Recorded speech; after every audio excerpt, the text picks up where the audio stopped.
8 मई 2018 का ये वो दिन था जब उस वक्त के अमेरिकी राष्ट्रपति डोनाल्ड ट्रंप ने ईरान के साथ परमाणु समझौता तोड़ दिया था। इसके बाद अमेरिका ने ईरान पर कई आर्थिक प्रतिबंध लगाए थे। अमेरिका का आरोप था कि ईरान अपने परमाणु कार्यक्रम की जानकारी नहीं दे रहा और चोरी छिपे परमाणु हथियारों के लिए यूरेनियम एनरिचमेंट बढ़ाने में लगा है। हालांकि रूस यूक्रेन युद्ध ईरान के लिए एक संजीवनी की तरह आया और पुतिन ने ईरान की अमेरिकी प्रतिबंधों से बचने में काफी मदद की।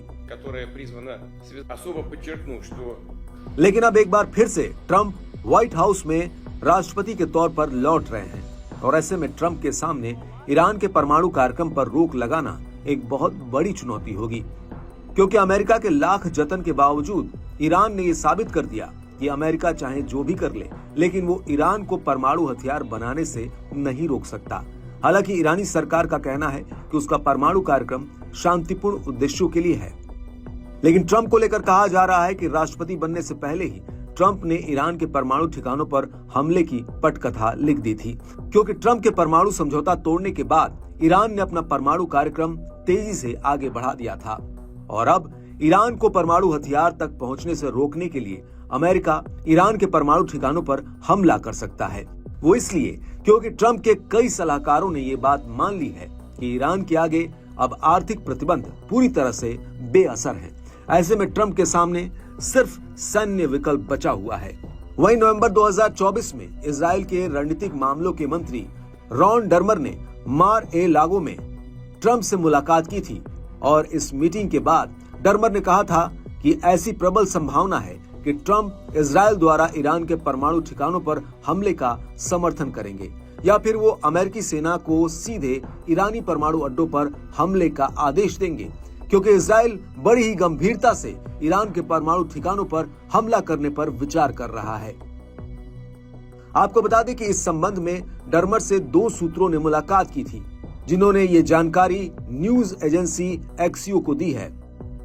हालांकि बाइडेन के कुछ निजी सलाहकारों ने भी बाइडेन को व्हाइट हाउस छोड़ने से पहले ईरान के परमाणु ठिकानों पर सीधा हमला करने की सलाह दी थी। इन सलाहकारों ने बाइडेन से कहा था कि इजराइल युद्ध की वजह से ईरान और उसके सहयोगी संगठन काफी कमजोर पड़ गए हैं। ऐसे में उसके परमाणु ठिकानों पर वार करने का सबसे सही वक्त यह है। इसके अलावा अमेरिका की तरफ से G7 सम्मेलन में शामिल होने वाले एक सीनियर अधिकारी का भी कहना है कि अमेरिका के लिए साल 2025 में ईरान सबसे प्राथमिक मुद्दा होगा।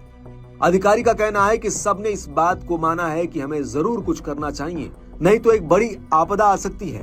क्योंकि ईरान ने अपना यूरेनियम एनरिचमेंट प्योरिटी लेवल 60% तक बढ़ा दिया है और उसे परमाणु हथियार बनाने के लिए 30% यूरेनियम एनरिचमेंट की और जरूरत है।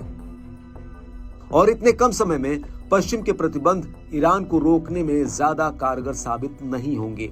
वहीं दूसरी तरफ ईरान के साथ फ्रांस, जर्मनी और ब्रिटेन जैसे देश अभी भी परमाणु समझौते में हैं और ये समझौता अक्टूबर 2025 में खत्म होगा।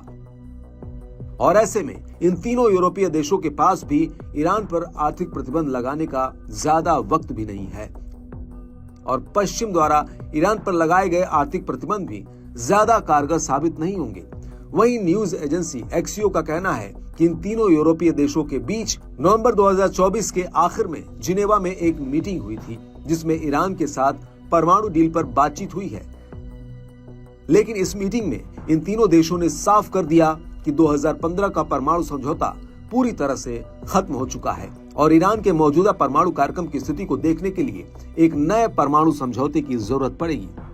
वहीं ईरान का कहना है कि अगर अब उसके ऊपर नए प्रतिबंध लगाए गए तो वो न्यूक्लियर नॉन प्रोलिफरेशन ट्रीटी से बाहर निकल जाएगा और उसके परमाणु ठिकानों पर संयुक्त राष्ट्र द्वारा किए जाने वाले तमाम निरीक्षणों और निगरानी को खत्म कर देगा। और इसको लेकर न्यूज एजेंसी एक्सियो का कहना है कि इन हालातों में ट्रंप के सामने सिर्फ कुछ ही विकल्प बचेंगे, जिसमें या तो वो ईरान के साथ डील करे या फिर सीधे ईरान के परमाणु ठिकानों को खत्म कर दे। और ये फैसला लेने के लिए ट्रंप के पास वक्त भी कम होगा, क्योंकि ईरान बहुत तेजी से अपने परमाणु कार्यक्रम को आगे बढ़ा रहा है।